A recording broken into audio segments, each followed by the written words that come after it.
pledge allegiance to the flag of the United States of America and to the republic for which it stands, one nation, under God, indivisible, with liberty and justice for all.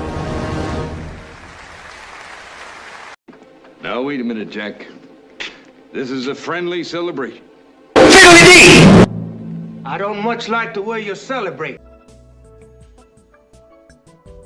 Hello, everybody. This is Four Men in America, and we've got Paul and Zack and Ken with us today from different parts of the country, and we're ready to go. So I want to continue our conversation from last week. We all kind of gave our opinion on number one. We're talking about the Russia hoax, but we wanted to hear everybody's opinion of whether number one, is Obama going to be called into a grand jury, and the big question is he actually going to be charged?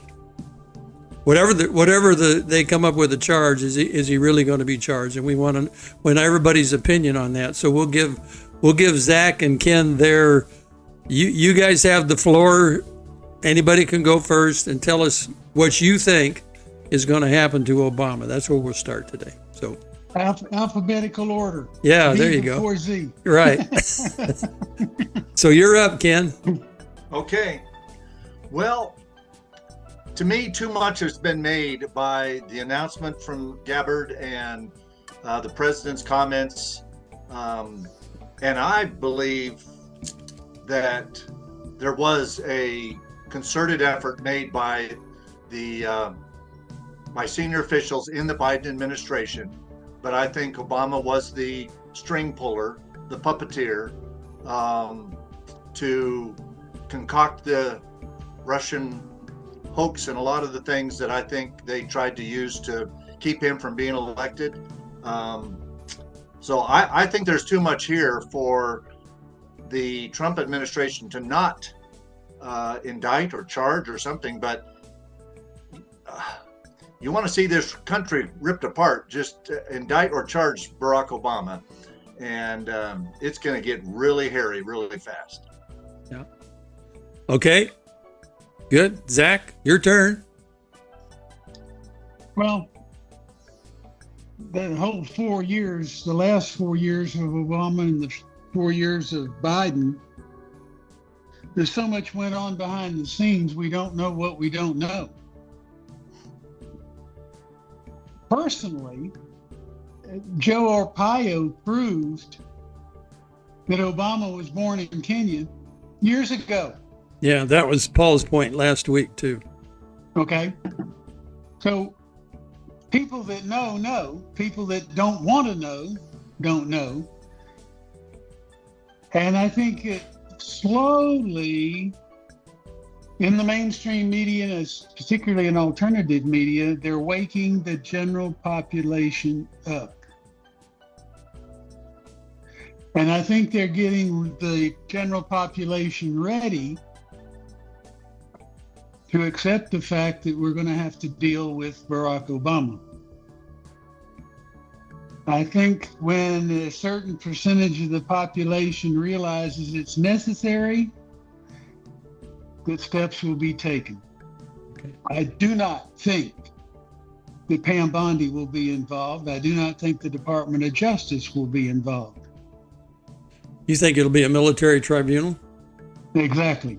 Yeah. And the reason I think that is Obama is not a citizen. Yeah. He's an enemy combatant. Yeah. He was also the commander in chief, so. By fraud. Yeah. By treason. Yeah. So you think so will he see the inside of a jail? Zack and Ken. Oh yeah. Yeah, but not a conviction. Yeah. A holding cell while they do the tribunal and prepare him for hanging. Okay. That's what I see. I can't wrap my head around that one. Will he see the inside of a jail cell, Ken? What do No. you think? Yeah, that's what Jeff thought last week. He didn't think he'd ever be. I don't think Jeff. What did he say, Paul? He didn't think he'd ever be charged, right? He bet you a dinner that he would never be charged, right? Am I right? Yeah. Yeah. We've got a state dinner waiting in Las Vegas for me. Yeah. So, I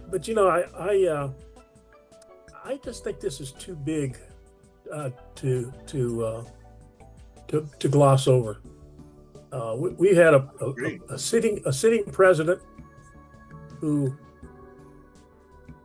tried to destroy the will of the American people. Yeah. And I think if it's pursued, now I agree with you to a certain extent there, Ken, that they may just say, well, he's got this presidential immunity, which I truly believe does not count for unofficial acts. It only accounts for official acts, just like judges and district attorneys and police officers have limited immunity. But I think his immunity is limited to official acts of the office, and sabotaging your successor is maybe politics as usual, but it's not an official duty. So, is my feeling is it needs to be run down, and justice served, and to your point, Ken, if it destroys the country or creates a civil war, we're almost there anyway. This might be a catalyst to push the button sooner than later, and who knows? We got Medvedev threatening nuclear holocaust if Trump pushes Putin to stop the war in Ukraine. So got a slow fuse burning right now. Yeah. It's going right into the powder keg as far as I'm concerned. Trump told Medvedev to shut up today. Yeah. I saw it. I thought that was pretty good. Yeah, just shut up. Hey, so I wanted to. Did you guys get a chance to watch the Sean Spicer interview with John Solomon? Anybody? I saw a little bit of it. Okay, I just wanted to go over that a little bit. Here's the points that he made. John Solomon made.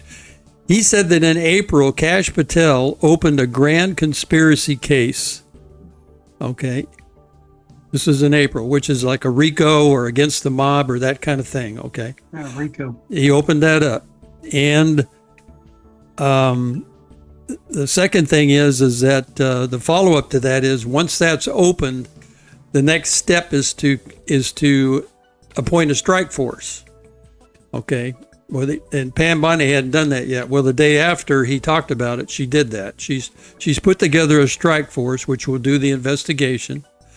He said that it'll be a grand jury. They'll form a grand jury, and it'll be in Florida to get it out of the D.C. district, so it doesn't get tainted by the D.C. population that gets into those grand juries. So it'll be in Florida, and the statute of limitations doesn't matter because we're talking about a conspiracy that started in probably July of 2016 and went on until at least the raid in Mar-a-Lago, which was August 22nd of 2022. So the statute of limitations comes from the last evidence collected in a conspiracy case. Correct. Zack's nodding his head, so he agrees with that. So he's probably been involved in the courtroom with some of this stuff, I'll bet, one time or another. Anyway, as a witness. So we not as a suspect, as a witness, right? Caught that ricochet. So that's where Solomon thinks it's going, and so far that's kind of fallen into place. So I think that Obama will. This is my feeling. I think he'll be put up in front of a grand jury. Now, the interesting thing, even if they declare he has immunity, okay, if he has immunity, I mean, he goes into the grand jury, he cannot plead the fifth. Okay, he has to tell the truth. And if he lies about anything, it's the gotcha. That's how they got the Michael Flynn. Michael Flynn. That's exactly how they got Michael Flynn. So maybe the chickens are coming home to roost here for Obama. But anyway, I think you'll see the grand jury. Now the question is, I don't know. In my mind, I don't know if he'll be sentenced, and I don't know if he'll pay a fine. I was thinking, well, will they fine him? Will they take away his presidential retirement money? Will they take away his Secret Service? How would they punish him? So just questions that I kind of threw out there and wondered about as punishment, or will they not do anything? So, but anyway, then I think the rest of the cabal that was in on the conspiracy, I'm pretty confident that many of them are going to go down. The people, especially that were in that meeting where he told them to make up the Russian hoax, change the narrative and then start leaking stuff to the press. I think most of them are going to, and I think Hillary's going to be part of that. She is part of this conspiracy because of the Steele dossier and all that nonsense that went on too. So she still has to answer for the illegal server and using her basement server for confidential information. Yeah, and the crazy thing is, that's what the Russians hacked. Yeah, they hacked her server in her garage, so they knew all about Hillary. And then the other part of this is the report that came out after Tulsi Gabbard released the 100-page report. A few days later, the other report came out about the Senate, the committee that investigated all this, that was headed by I'm trying to think of the guy's name that's working for Trump now. Anyway, Kash Patel was an investigator for that committee. He signed that document. So that gives more validity to his filing these conspiracy charges, a conspiracy case in April. So that's kind of the background that I've tracked down the last week or so. So any comments from anybody? Anybody want to follow up to that? Well, I think it's interesting. Kash Patel said he found a bunch of incriminating documents in a burn bag in a secret room. Oh yeah, at yeah. Headquarters. Yeah, I heard that too. Yeah. Now, I was the confidential documents officer for my unit in Vietnam, and I know for a fact that when it came time to burn something, you burned it. Yeah. And I had to have a disinterested person watch it, which was a fellow named Richard Vance, because I told my CO he was the most disinterested person I'd ever met. He didn't care about anything. But my feeling is that somebody of the good nature didn't burn that stuff because he knew that it was going to come in handy later to cover some stuff that needed to be covered. Yeah. You don't take confidential documents and put them in a burn bag and then go hide them in a secret room unless you really want them to be found. Because burning them pretty well takes care of them being found. And if you can avoid that, then they still exist and they can be used later as it appears they're going to be now. So I think that we owe some little FBI agent a vote of thanks for not doing what he was supposed to do. For being stupid. Well, either being stupid or being brave. One or the other. Or being brave. Yeah, there you go. So a couple of other things that have happened is I heard that Peter Strzok, or I think that's his name. He's wiped his Twitter account for the last few years. Now I don't know if you can.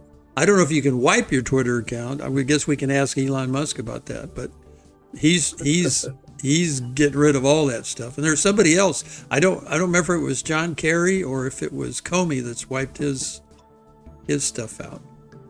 Well, we know Hillary did. Yeah, we know Hillary did for sure. But this is just in the last week. Since Tulsi came forward, this has happened in the last week. I'd be willing to bet all that's been captured long before they announced all this stuff. Oh, I would hope so. Yeah, I would hope so. So, yeah, very good. So, well, okay. So everybody's kind of got their vote in on what we think is going to happen, and a lot of people are talking about it, wondering about it. I've heard several prosecutors, federal prosecutors. Joe I want to think his last name's Geneva or Jeanette, something like that. He's married to a woman that was a federal prosecutor. He says his opinion, immunity doesn't count. Like Paul says, if you're in the Oval Office and you're committing a crime, you can't be immune from prosecution. So just sitting in there having a meeting doesn't give you immunity. So anyway, that's his opinion. So there's a lot of question about immunity. A lot of people on the left are talking about the statute of limitations, but I don't think in a conspiracy case, again, I don't think the statute of limitations even applies in this case. So it certainly doesn't apply for treason. Right. Not for treason. And yeah, there's no statute of limitations I don't for treason. think it applies to murder either. Yeah. Oh, now you're just bringing all that Hillary stuff up there, Zack. No, I'm talking about SEAL Team 6. Yeah. Oh, that too, yeah. Yeah. Extortion 17. How about Afghanistan? 13 Marines. That was murder. Yeah.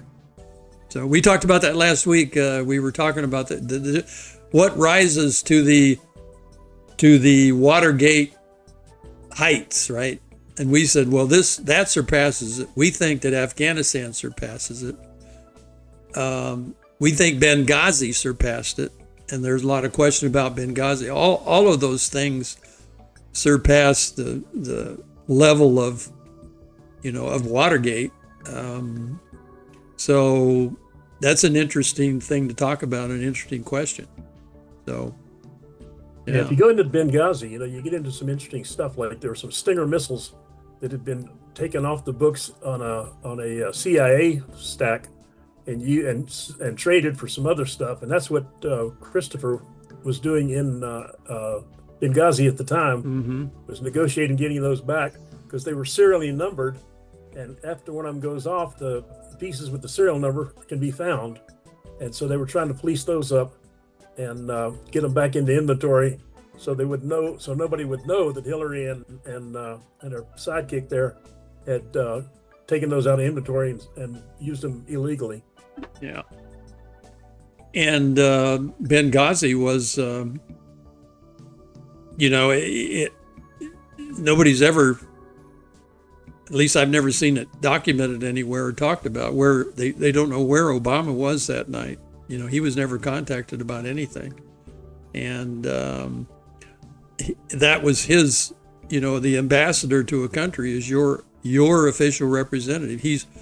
An ambassador is the president in another country, right? He is playing the president's role in another country. And to have an ambassador murdered like that was, terrible. And to not have anybody answer for it, have somebody stand up and say, what difference does it make? Is pretty sad, right? And I watch, what's his name? Trey Gowdy. I watch him on Fox now. He ran the committee that investigated Benghazi, and he didn't do a damn thing. Pardon my French. So I have no respect for Trey Gowdy anymore. He didn't do anything. He investigated it, and then it just kind of went away. So the congressional committees to me they're just dog and pony shows, and nothing ever comes. Mostly nothing ever comes out of them. The only thing that comes out of the Democrats are phony subpoenas and trying to catch somebody lying to Congress, and then they'll get somebody charged for something, right? So anyway, I guess I'm venting a little bit. This is a good place to do that. Good place to do it, right? Yeah. So well, maybe Gowdy didn't want to be number 52. Yeah. That's true. Yeah. There is such a thing as having an offer you can't refuse. Yeah, that's right. Yeah, that's true. You remember an old movie called The Professionals? It was Burt Lancaster and Lee Marvin, and they went down to Mexico to rescue a woman that had been kidnapped by a Mexican bandit. Okay. And they're down in Mexico, and they're looking over this railroad, and all these Mexicans are fighting each other. And Robert Ryan was in it. He looks over at Burt Lancaster and says, well, who are the good guys? And Burt Lancaster says, well, that is the question. Who are the good guys and who are the bad guys?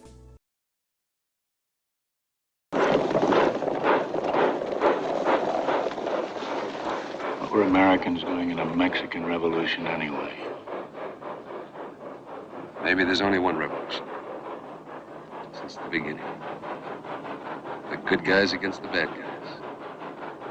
Question is, who are the good guys? The majority of Congress is being blackmailed. Oh, he did? I hadn't seen Yeah. that. Yeah. I think that's probably pretty good. I mean, they used congressional money to cover up some of these, Sexual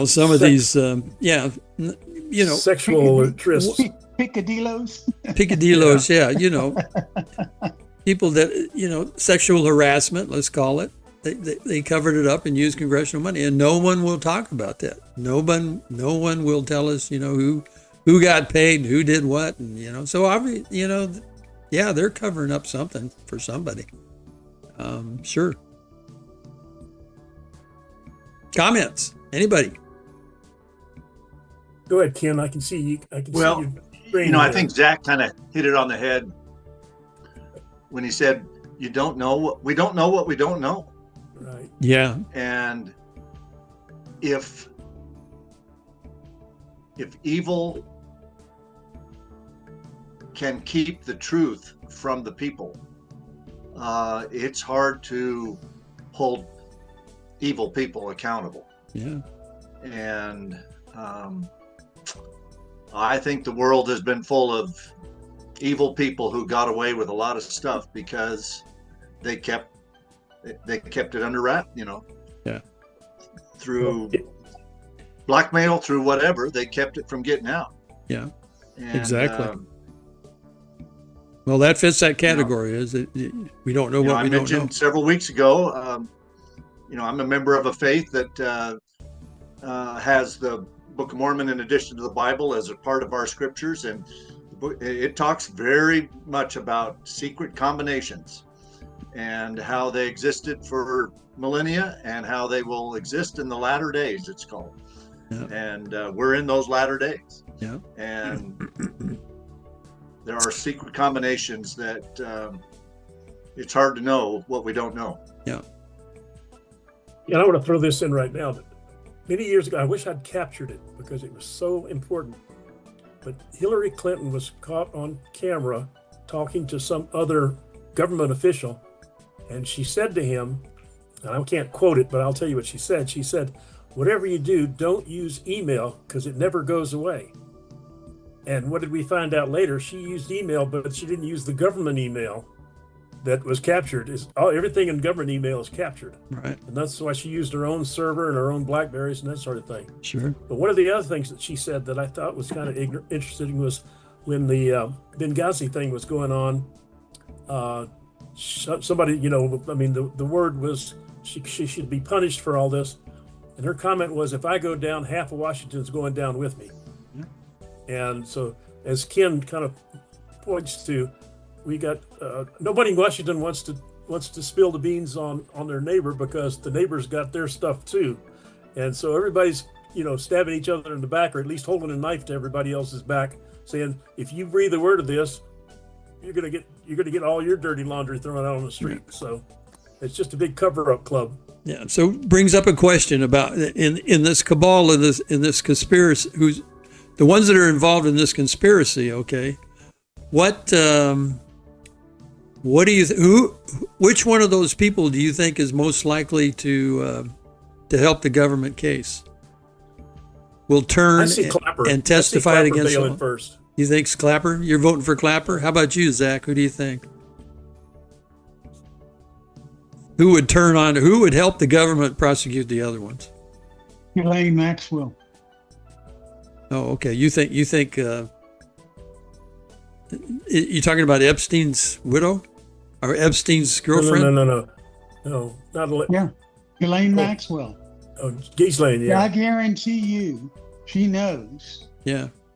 Well, they've interviewed her, so she knows something about somebody as far as Epstein goes. But What about this conspiracy case with the Russia hoax? Who's going to turn on? Who in that bunch is going to turn on them and put the rest of them in jail? They've already proven that Hillary paid for it. Yeah. Yeah, we know she paid for the Steele dossier, right? Yeah, $2 million. Yeah. Yeah, we know But that. I think what Don's asking is who's gonna drop the dime on the other? Who's going to drop the dime on the other people? Who's going to be a witness for the government and blow it wide open? Which one's most likely to do that? I say Comey. Comey? You think it's Comey? Comey's really mouthing off these days too. Wow, he's talking some smack. Seriously. Who do you think, Zach? I think they're going to rely on the record. Okay, you don't think they'll try to turn anybody? I don't think I think that there's some of the people that could turn can't because they're not with us anymore. What was the name of was it the FBI agent and his girlfriend that were so anti-Trump? That's Stroke and Lisa Page. Yeah. I was kind of thinking it might be him. Might drop the dime on him. No. I don't know. What do you think, Ken? You got a favorite that you'd vote for? You'd bet a dinner on? A dinner in Salt Lake City?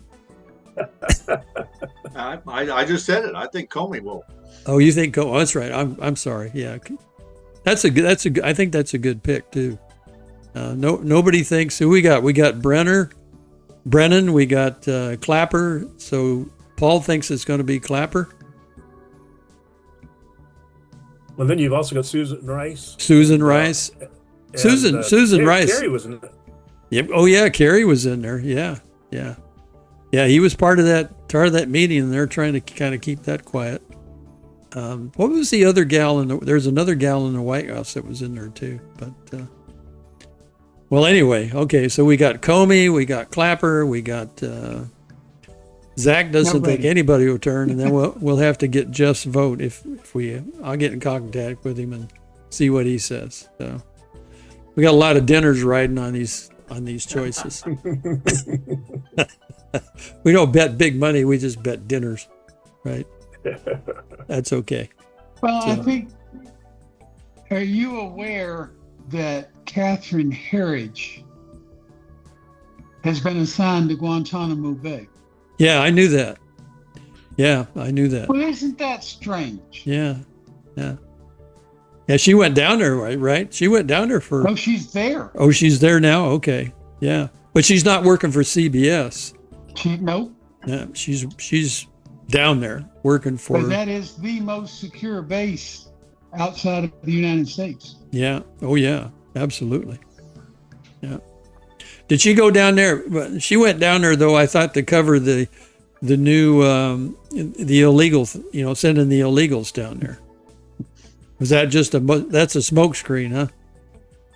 I'll tell you what, there's so much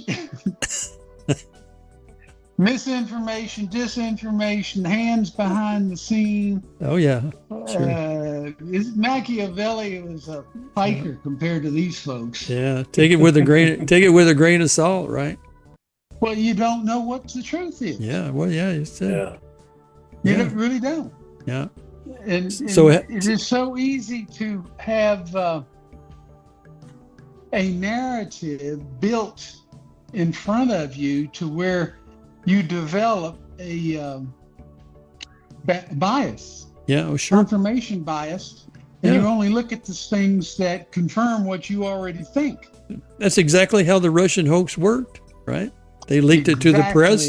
They leaked it to the press, and wow, they ran out the door with it, right? Never questioned, and a couple of places even got a Pulitzer Prize for the story, right? Benghazi. Yeah. The narrative, Benghazi. That was. Yeah. Oh yeah. That was yeah. The story they spun behind that was it's still going on. And I think we're going to hear a lot more from. I expect we're going to hear a lot more from Pete Hegseth about Afghanistan withdrawal.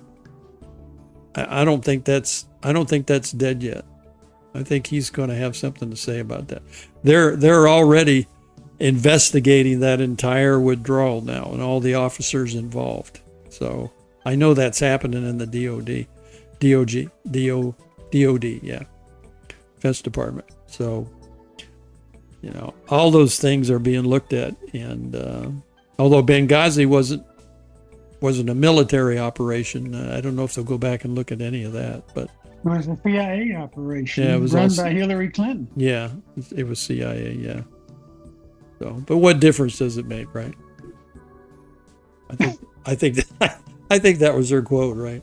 Yeah. Yeah, what difference does it make? Yeah. I saw her when she did that, and they said, "You guilty bitch."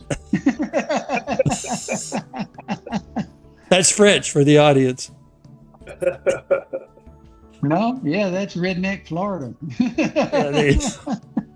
So listen, I saw a blurb on the news, and I saw this video on X, and it had Katie Hobbs was up in D.C. just dancing around with Mark and your other senator, both the senators, Mark Kelly and Rubin. And Rubin, yeah. Did you see that video?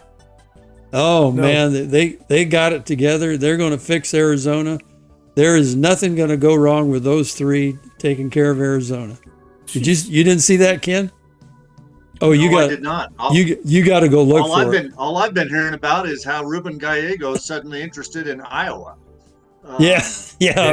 That's another interesting thing, right? Of all the people, you don't think he'd really run for president, would he? If AOC will, why not? Yeah, I don't think she I would. wouldn't put it past him, but Yeah. Well, you guys heard Kamala Harris dropped out of the California governor thing. I heard that. She's so disliked. She had some thing she went to and nobody showed up. So the next day she says, "Well, maybe I won't run for governor." So, but anyway, you got to go watch that video. It's almost And this is comical. Katie Hobbs in D.C. with the two senators. with Kelly and Gallego. Yeah.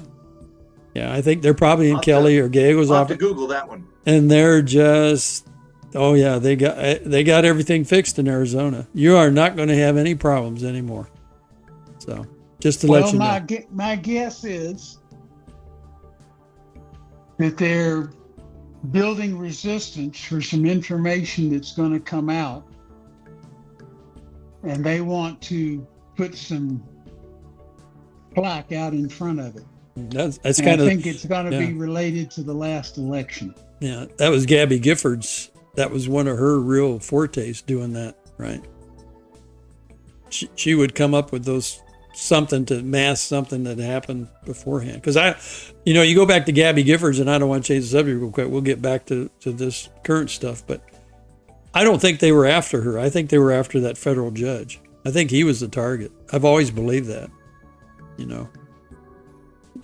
I think she was just a bystander. I think the guy was trying to, and that's just my belief. He was the only one that died in the whole thing.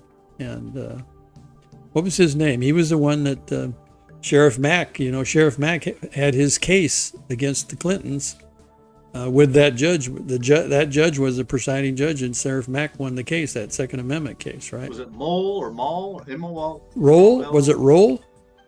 Roll? Yeah. Roll sounds right. Yeah. ROLL. Yeah, Judge Roll. Yeah.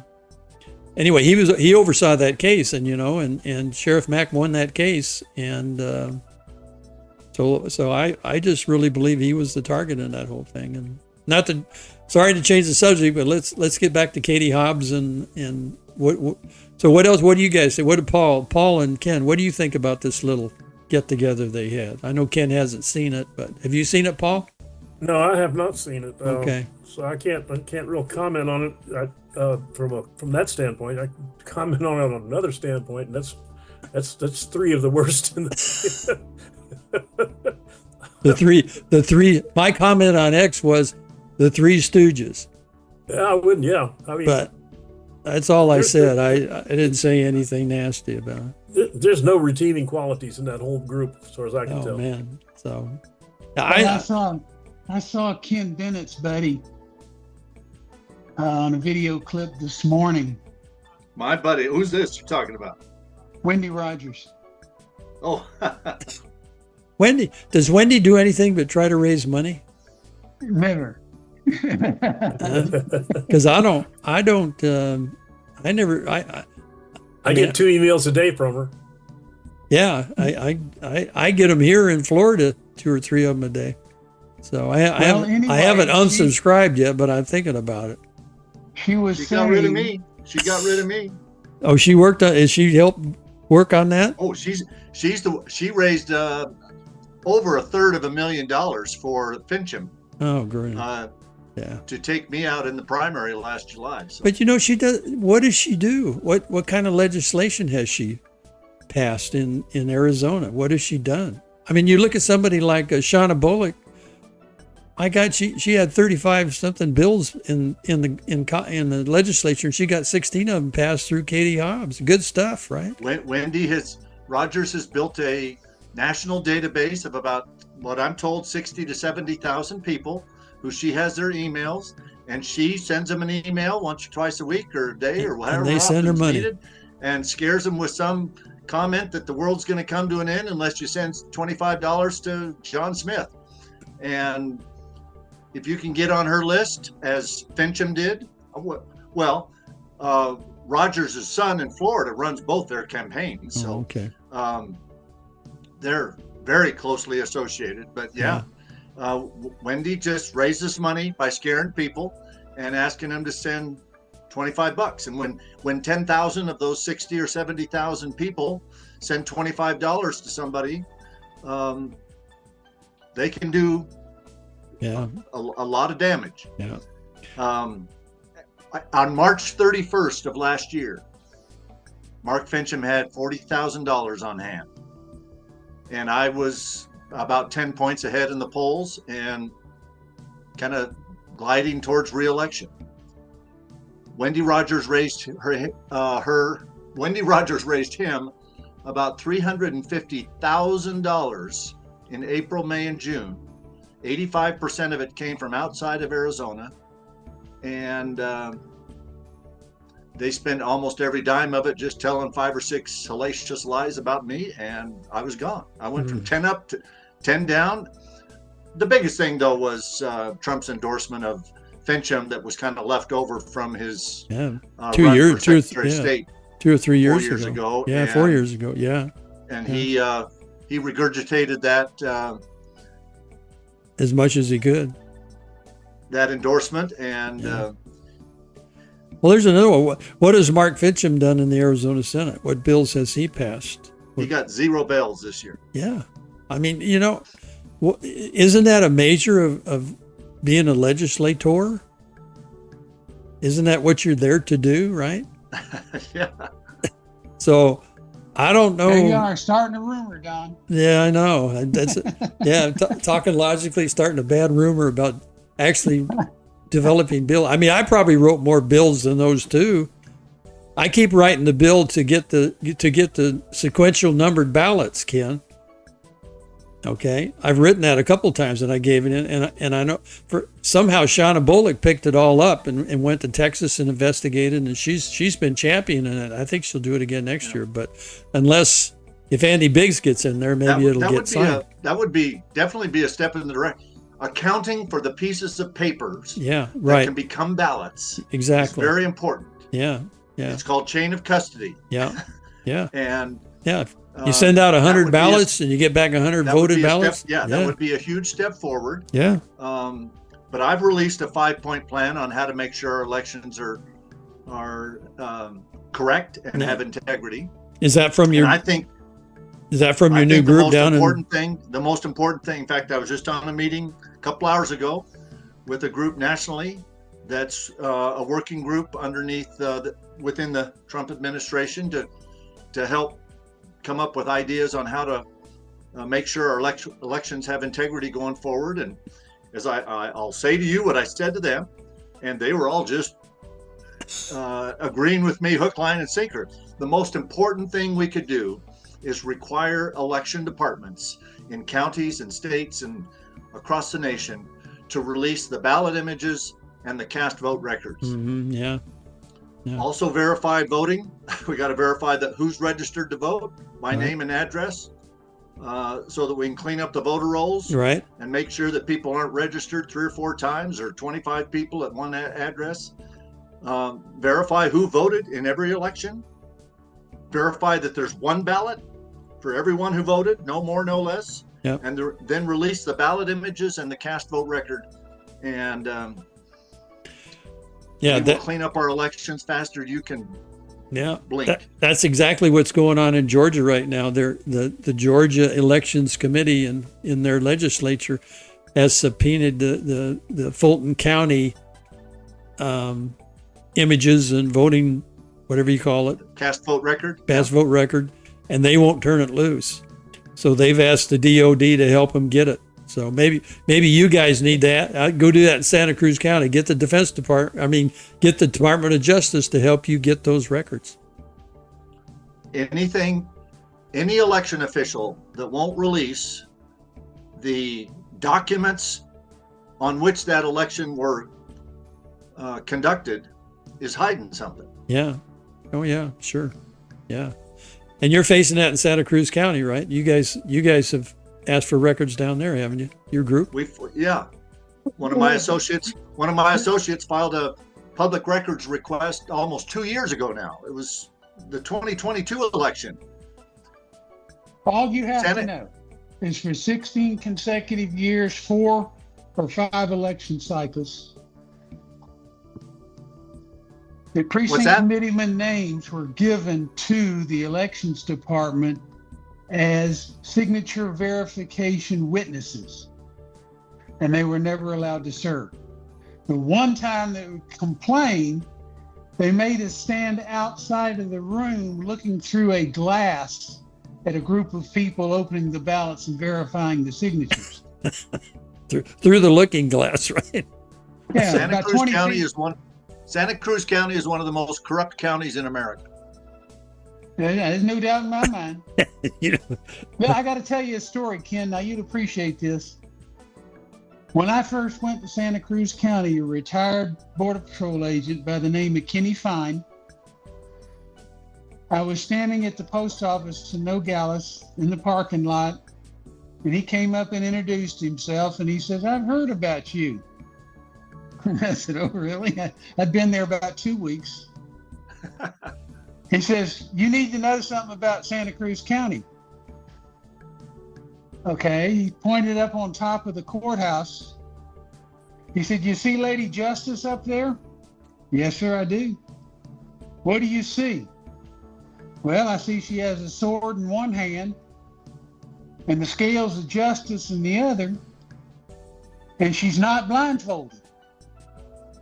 He says, "You need to remember that, because in Santa Cruz County, justice is not blind." That's a fact. Yeah. There you go. And there are other counties in the country. We submitted a public records request for the ballot images and the cast vote record on a teeny little election. I'm sorry, I can't even tell you what it was, but it wasn't like the presidential election or something like that. For weeks, my associate, John Brakey, got emails from Santa Cruz County. "Oh yeah, we're going to give you this stuff. We'll give it to you on August 28th or whatever the date they picked." On the morning of August 28th, they filed a lawsuit against him, suing him for asking for public records.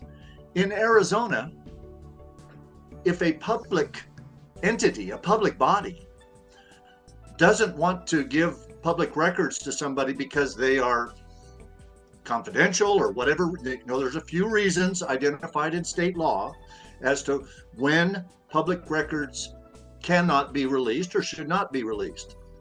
But in those situations, you simply tell the person who asked for the public records, "No, we're not giving them to you, and here's the reason that allows us to say no." But instead of doing that, they filed a lawsuit against the gentleman for asking for the records. And it was determined by a superior court that they were wrong in doing so, and then they even appealed it Oh my goodness. to the Arizona Court of Appeals. Yeah. It's been going on for 2 years. Santa Cruz County is a mess. Yeah. And I don't know why these courts just don't throw this stuff out. It just baffles me sometimes. A judge even listens to some of this stuff. So here's something you guys need to know about, some news from Florida, okay? We have a pretty corrupt area in Florida called Orlando. Orange County. Orange County, yeah. And this probably goes back years. But right now, the Orange County commissioners and the Orlando mayor say that they are not going to let they're not going to let these illegal aliens out of their jails and transport them down to Alligator Alcatraz. Okay. They won't do that. And the Florida Attorney General said, well, then you're violating our new state law. And if you don't stop, if you don't fix it, if you don't transport these people. Now, nobody's talked about money here. Have they given them money to do it? I don't know about any of that, but I saw something on that just a few minutes ago. But they're going to.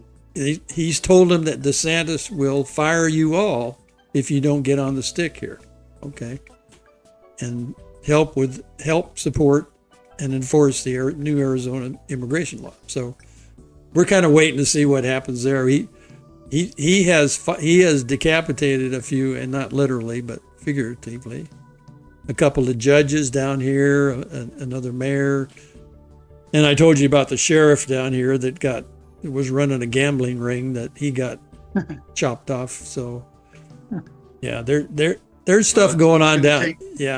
It's going to take governors like DeSantis taking action in those situations. It's going to take, I don't know how or if the Trump administration is going to be able to go after Clinton and Obama and Biden and Comey and all them, but they've said so much. We're kind of coming back to the beginning of our program here. Yeah. They've said so much about what they think went on. I mean, Gabbard and all of them. That if something pretty serious doesn't happen, and those people are held accountable, people are going to really lose faith and hope in the president and his ability to do what he said he was going to do. They have to take the next step, that's for sure. Yeah, they've got to. Yeah.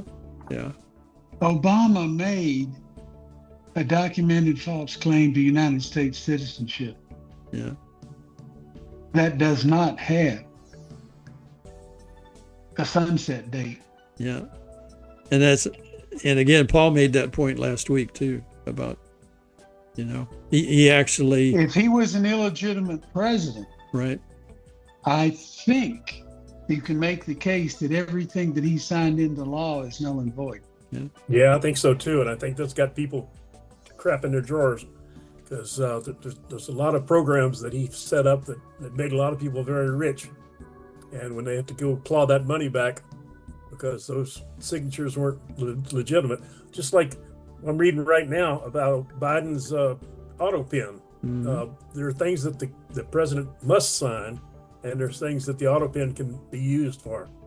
But to be a law, it has to be signed by the president. It doesn't say it has to be a president's signature. It says it has to be signed by the president. Right. Yeah. And so some of that stuff's going to come back and bite somebody in the butt. Yeah. Well, they sign cards and reply letters. I had an That's auto all pen. auto pen. Yeah, you when told I was me. the Secretary of State, I had an auto pen. Yeah, there you go. And you wrote back all those nice people that were telling you were doing a good job, right, Ken? Thank you. I'll keep doing my best. That's right. In fact, I walked into the Yavapai County Superior Court clerk's office 2 days ago. Okay. And saw a document on the wall with my signature still hanging on the wall from my auto pen. And I can't imagine how many of those are still floating around Arizona somewhere. There you go. They got signed by Ken Bennett's auto pen. Did you ask the staff who is that? Who's this Ken Bennett guy? They didn't recognize you? I can't believe it. No, they didn't. Fame is fleeting. Yeah, fame is fleeting. Yeah, so anybody got any last minute comments? Anything you want to say before we sign off here?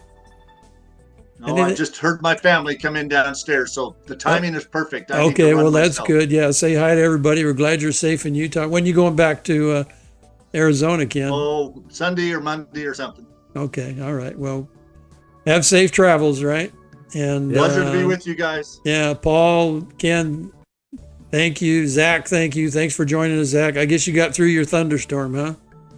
Yeah, the storm passed and the rain stayed. All right. Well, that's good. Yeah, Zack was afraid he might lose his internet if the lightning got bad. So, anyway, It flickered. thank you everybody for joining 4 Men in America. We will see you all next week. Now, I'll put you guys on notice right now, and I got to tell you this before I sign off.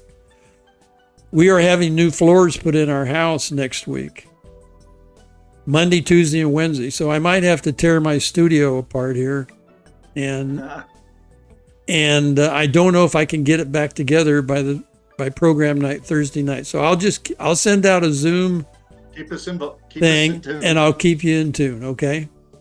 All right. Thanks everybody. Sign up, subscribe, ring the little bell, and we'll see you all next week. Hopefully. Thanks, guys. Bye.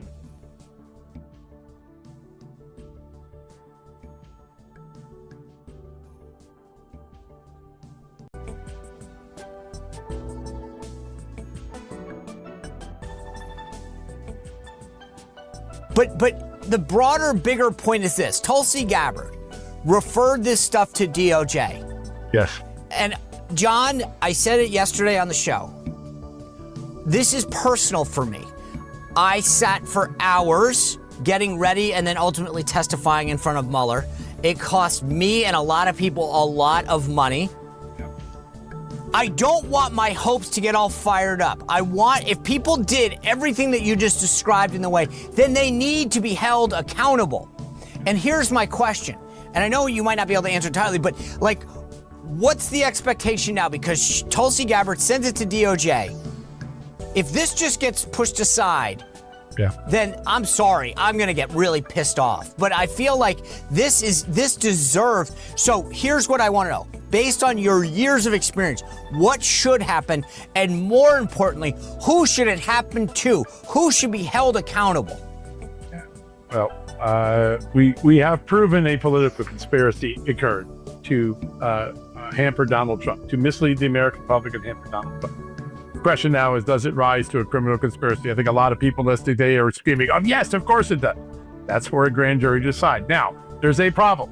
It's 9 years later, and many of these crimes are way outside the statute of limitations. So let me tell you what has happened that I think is the most significant event, and then how the Justice Department would normally handle this. We'll see if Pam Bondi does. My reporting says it does. Let me walk you through it. In April of this year, Kash Patel, who, by the way, is one of the authors on the House Intelligence Devin Committee Nunes memo, yeah. That's right. He knows it, right? He opened up what we call a grand conspiracy case. What does that mean? It takes a look at everything from the clearing of Hillary Clinton on July 5th, 2016, when James Comey had just gotten new evidence suggesting she shouldn't be cleared. He waves his magic wand and clears her.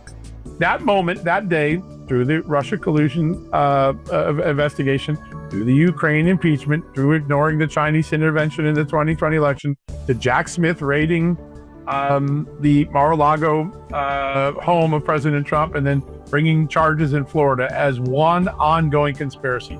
The federal government repeatedly misusing its intelligence and law enforcement powers to help the Democrats and to falsely harm Republicans, often with bogus allegations, as one conspiracy. When you do that, you get the advantage of what a RICO case against the mob or a drug cartel does. It allows you to go back and charge events outside of the statute of limitations and say, clearing Hillary Clinton and starting Russia collusion is connected to raiding Mar-a-Lago and indicting President Trump for classified documents because they knew Biden had the same problem, so they had to get ahead of it and create a problem for the Republicans. When they do that, the statute of limitation goes away. Now, a second problem for people who know how the system really works also goes away. If you bring this case in Washington, D.C. with a 92% Democratic jury poll, you're not getting a conviction. That's what John Durham found out the hard way. He had two pretty good cases. He lost both of them. But in this case, you can start with the most current act.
If you want to change the world, start off by making your bed. If you make your bed every morning, you will have accomplished the first task of the day. It will give you a small sense of pride, and it will encourage you to do another task, and another, and another. And by the end of the day, that one task completed will have turned into many tasks completed. Making your bed will also reinforce the fact that the little things in life matter. If you can't do the little things right, you'll never be able to do the big things right. And if by chance you have a miserable day, you will come home to a bed that is made, that you made. And a made bed gives you encouragement that tomorrow will be better.